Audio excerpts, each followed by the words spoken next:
Assalamualaikum warahmatullahi wabarakatuh. Perkenalkan, nama saya Febri Noviasari dari kelas 12 IPS 1. Saya menempuh pendidikan di SMA Negeri 1 Kota Besi.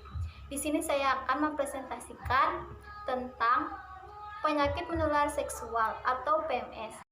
Sering orang bertanya-tanya apa itu PMS. Di sini saya akan menjelaskan apa itu PMS.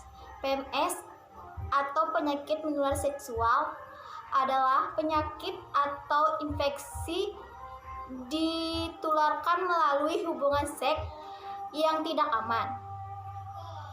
Penyebarannya bisa melalui darah, sperma, cairan vagina, atau cairan tubuh lainnya. Penyakit ini dapat melumpuhkan semua kemampuan daya tahan tubuh terhadap berbagai bakteri seperti protozoa, jamur, dan virus lainnya. Mari kita simak sejarah PMS yang merupakan kepanjangan dari penyakit menular seksual. Sebelum Perang Dunia II, nama PMS belum dikenal. Yang dikenal adalah penyakit kelamin atau penaragisasi yang berasal dari Venus atau Dewi Cinta. Setelah Perang Dunia II, ternyata banyak penyakit lainnya yang timbul akibat hubungan kelamin, sehingga penyakit tersebut diganti istilah menjadi Sexual Transmitted Disease (STD).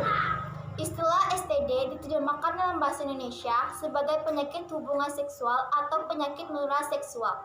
PMS atau PHS ini merupakan penyakit tertua di dunia, namun tidak dapat dikenal secara pasti saat pertama timbulnya PMS. Penyebab penularan penyakit menular seksual atau PMS. Yang pertama, melalui sentuhan. Yang kedua, transfusi darah yang terinteraksi. Yang ketiga, pembuatan tato di badan, tindik, atau pengguna narkoba. Yang keempat, yang tidak kalah pentingnya, orang yang suka berganti pasangan seksual.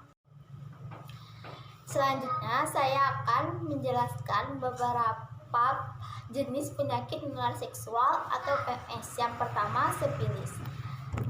Penyakit seksual yang disebabkan oleh infeksi bakteri Treponema pallidum. Gejalanya, munculnya luka pada alat kelamin atau mulut.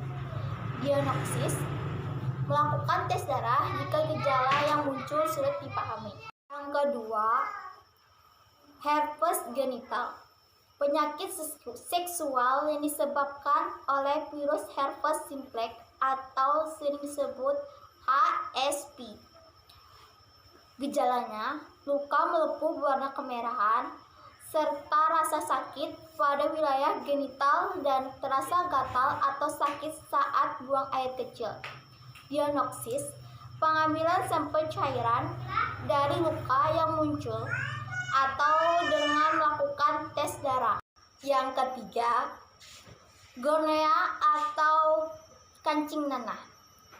Penyakit yang disebabkan oleh bakteri Neisseria gonorrhea house. Gejala, gatal di sekitar kelamin dan sering buang air kecil. Diagnosis, pengambilan sampel cairan dari bagian yang terinfeksi juga biasa dilakukan dengan melakukan tes urin. 4.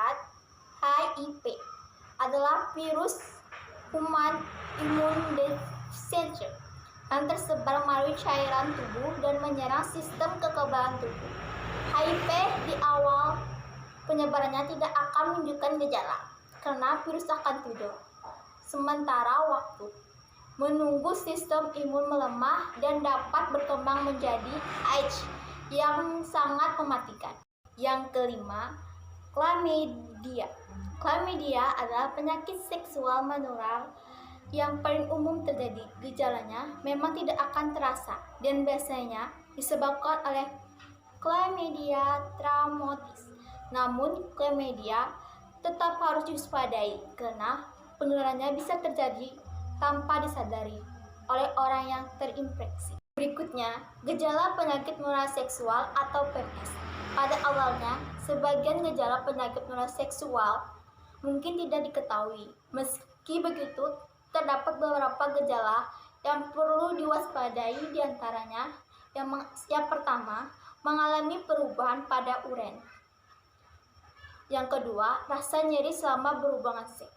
Yang ketiga, kutil atau memar. Keempat, sakit panggul atau perut bagian bawah. Yang kelima, mispi terasa panas atau gatal. Yang keenam, keputihan atau abnormal atau pendarahan vagina. Yang ketujuh, keluar cairan dari Mr. P. Yang ke-8, buang air kecil terasa menyakitkan atau panas. Selanjutnya, pencegahan penyakit menular seksual atau PMS. Yang pertama, tidak mengunjungi tempat maksiat dan tempat prostitusi. Yang kedua, tidak melakukan hubungan seksual di luar nikah. Yang ketiga, tidak melakukan perilaku seksual menyimpang.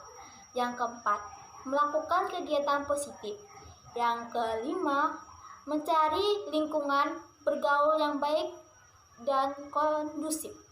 Yang keenam, tidak berganti-ganti pasangan seksual.